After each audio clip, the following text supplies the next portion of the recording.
नमस्कार, मैं हूं आपके प्रेम का प्रेमी प्रेम अग्रवाल, संपादक समय की तलाश। एसकेटी न्यूज में आपका बहुत बहुत स्वागत है। एसकेटी न्यूज यानी समय की तलाश समाचार कार्यालय में फिल्म अभिनेता आरिफ सैडोली से खास मुलाकात कर उनके जीवन के फिल्मी सफर के अनुभवों को साझा करेंगे। नमस्कार भाई साहब, अपना परिचय दें। और नमस्कार। बहुत बहुत धन्यवाद आपका एसकेटी न्यूज और समय की तलाश का। मैं आरिफ शहडोली, मेरा जन्म यहाँ पास में ही झांसी जिले के मौत कस्बे के पास में गांव है बकवा बुजुर्ग, वहाँ मेरी जन्मभूमि है। बचपन मेरा बीता है बिजरी जिला शहडोल में, जहाँ मेरे नाना रहा करते थे। वहीं से मैंने पढ़ाई की, फिर वापसी मैंने झांसी की और झांसी में रंगमंच प्रारंभ भी किया। मैं बुंदेलखंड महाविद्यालय में मैंने एलएलबी किया। उसके बाद मेरा भारतीय नाट्य अकादमी लखनऊ में चयन हो गया। वहां से मैंने 2 साल का नाट्य कला में डिप्लोमा किया। उसके बाद उसी साल एक योजना बनी कि इन लड़कों को पूना भेजा जाए, FTII। तो 3 महीने के लिए वहां जाने का अवसर मिला। 1 महीने के लिए राष्ट्रीय नाट्य विद्यालय भी जाने का मुझे अवसर प्राप्त हुआ। मैं पास आउट होने के बाद पुनः झांसी आया। मैंने लगभग 16 एल्बम बनाए बुंदेली के, कछियाई दीवारी आल्हा। उसके बाद मैंने एक जगह पढ़ा था, जितने भी बड़े लोग हुए उनके गुरु चल के आए हैं। तो सन 2005 में सबसे पहले विशाल भारद्वाज जी ओमकारा की रेकी के लिए यहाँ पर आए। मैं उनके साथ घूमा और देखा बुंदेलखंड को बहुत करीब से। वो फोटोग्राफी किया कर रहे थे, तसद्दुक कैमरामैन थे। समीर चंदा आए थे। फिर समीर चंदा उसके बाद रावण फिल्म के लिए मणिरत्नम सर को लेके यहाँ पर आए। मैं उनके साथ 1 महीने रहा और उसमें मैंने 14 सेकेंड की भूमिका भी करने का मुझे अवसर मिला। कलकत्ता भी गया। बुंदेलखंड को उन्होंने लाल माटी के रूप में चित्रांकित किया था पूरी फिल्म में।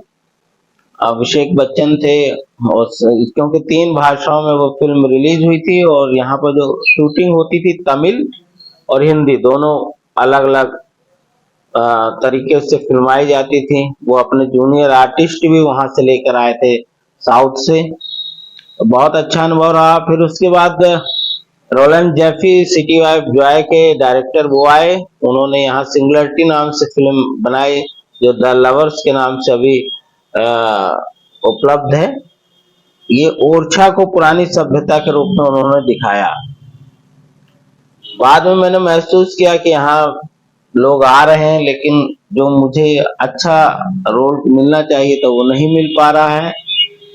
तो राम बुंदेला जी के माध्यम से मुझे मुंबई जाने का अवसर प्राप्त हुआ, उनकी एक फिल्म लिखने का। और फिर मैं मुंबई की तरफ प्रस्थान कर गया। इस बीच में राजा भाई के भी सानिध्य में आया। उनके साथ बुंदेलखंड की पदयात्रा, बहुत सारे छोटे डॉक्यूमेंट्री फिल्म वगैरह बनाई मैंने। फिर मैं जब बॉम्बे पहुंचा तो मुझे लगा कि क्योंकि मैं लेखन में ज्यादा इन्वॉल्व हो रहा था, तो फिर मुझे समझ में आया कि नहीं, मुझे एक्टिंग करनी चाहिए, क्योंकि बचपन से एक्टिंग ही करना था मुझे। तो मैंने फिर ऑडिशन देना शुरू किया। तो सबसे पहले मुझे केबीसी का प्रोमो मिला। तो और मुझमें उसमें मैं कैदी बना था और अमित जी लास्ट में आके कहते थे सीखना बहुत जरूरी है। तो मुझे अच्छा लगा कि और मेरे पिताजी ने जब ये कहा कि मेरा लड़का, आज सारा विश्व मेरे लड़के को देख रहा है, तो मुझे अच्छा लगा। फिर उसके बाद हमारे झांसी के ही प्रशांत पचौरी चिड़ियाघर में एसोसिएट डायरेक्टर थे। मैं उनसे मिला, उन्होंने मुझे क्रिएटिव से मिलवाया और डायरेक्टर साहब से मिलवाया और उसके अलावा ईपी से मिलवाया। फिर ये हुआ कि मैं दाढ़ी बहुत बड़ी बड़ी रखा करता था, मूछ। तो मुझे लगा कि ये क्योंकि एक ने कहा ये रीजनल फेस हो जाता है, एक कास्टिंग वाले ने कहा, तो मैं फिर न्यूट्रल फेस दाढ़ी मुंह जैसे मुड़ाया। फिर एक दिन जब मेरे पास प्रशांत का फोन आया कि आप कहाँ हैं, आइए, तो मैं पहुंचा तो प्रशांत बोला आपने दाढ़ी गायब कर दी। मुझे लगा कि कोई बड़ा रोल रहा होगा, इसलिए ये अब वो हाथ से चला गया। तभी मेरे चेहरे को, क्योंकि मेरा चेहरा बिल्कुल गोरा निकल के आया, दाढ़ी वगैरह जब गायब हुई, तो ईपी ने मेरे चेहरे को देखा। गौरव थे ईपी उस समय। उन्होंने कहा कि इनको जो है पंडित और गाइड के लिए इनका ऑडिशन कर लो। तो पंडित और गाइड के लिए मेरा ऑडिशन हुआ, और हरिद्वार चिड़ियाघर में जो एपिसोड आया था, 9 एपिसोड आए थे उसके लगातार, हरिद्वार स्पेशल के नाम से। तो हम हरिद्वार शूटिंग के लिए गए थे, और वहीं से मेरा जो कारवां चिड़ियाघर से शुरू हुआ, एक पहचान बनी। और जो मेरे मित्र बीच में गायब हो गए थे, नदारद हो गए थे, सब फेसबुक के माध्यम से सब मुझसे जुड़ गए, जो चाहे ह्यूस्टन सिटी में रह रहा हो। और फिर जो मेरी अभिनय का जो कारवां चला, फिर जो हमारे गरिमा प्रोडक्शन के निर्माता अश्वनी धीर जी, उनके माध्यम से जितने जो ऑफिस ऑफिस सीरियल आता था उसके वो लेखक रहे। शहडोली जी, अभी आपने विभिन्न अपने प्रोजेक्ट के बारे में बताया, तो अभी लेटेस्ट आपकी जो बहुचर्चित गुठली लड्डू है, जरा उसके बारे में अपना अनुभव बताएं, और जो और भी जो टीवी सीरियल है उनके बारे में थोड़ा सा आप संक्षेप में बता दें। जी, मेरे जो गरिमा प्रोडक्शन के जितने भी सीरियल आए, लापता गंज से लेकर ऊपर वाले बापू सब देख रहा है, ये सारे, चाहे उनका नीली छतरी वाले रहा हो, पिटरसन हिल, कृष्ण कन्हैया, और चिड़ियाघर में तो मैं लगातार भेड़ वाजपेयी का किरदार निभाया बाद में मैंने 1.5 साल तक। तो ये क्रम मेरा चलता रहा। महाकुंभ सीरियल जो, क्योंकि झांसी जब आए थे यहाँ मैं घर घर खेली के लिए अरविंद बब्बल जी, जिसमें मैंने भूमिका की थी, तो अरविंद बब्बल जी ने जब बनाया महाकुंभ, तो मैं उनसे मिला तो उन्होंने उसमें भी मौका दिया। उसके बाद मुझे लगा कि सिनेमा यानी फिल्म की तरफ भी थोड़ा रुख करना चाहिए, तो मुझे यशराज की फिल्म बैंक चोर भी मिली, क्योंकि आपको जैसे मैंने बताया रावण में कर चुका था, और रोलन जेफरी साहब के साथ भी काम किया था। बैंक चोर के बाद मुझे एक चकल्लसपुर फिल्म मिली जो रिलीज हुई, उसमें जो है मैं मुरारी पोस्टमैन का किरदार अदा किया।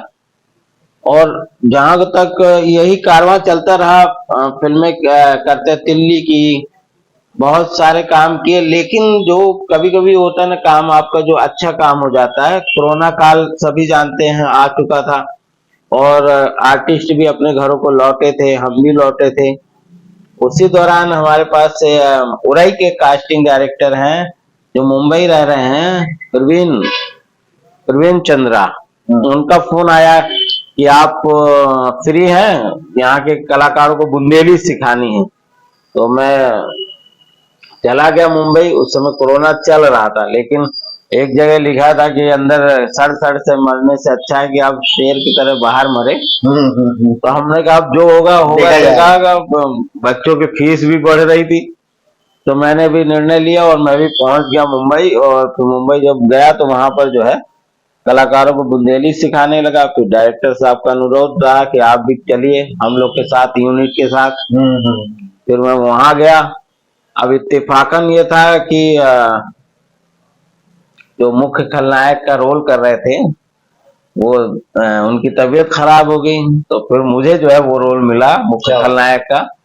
संजय मिश्रा जी हैं उसमें, सुब्रत दत्ता है, कल्याणी मुले हैं, अच्छे कलाकारों के साथ मुझे भी अवसर मिला। और गुठली लड्डू की इतनी तारीफ हुई, मतलब चिड़ियाघर के बाद मेरा सबसे बड़ा काम गुठली लड्डू लोगों के सामने आया। आज मैं जहां भी जाता हूँ तो लोग गुठली लड्डू अमूमन मतलब नाम से जाने जाते हैं। 10 में 3 लोग जरूर देखे हैं। उस पर बहुत चर्चाएं भी हुई बौद्धिक वर्ग में, क्योंकि वो फिल्म जो है राइट टू एजुकेशन की बात करती है।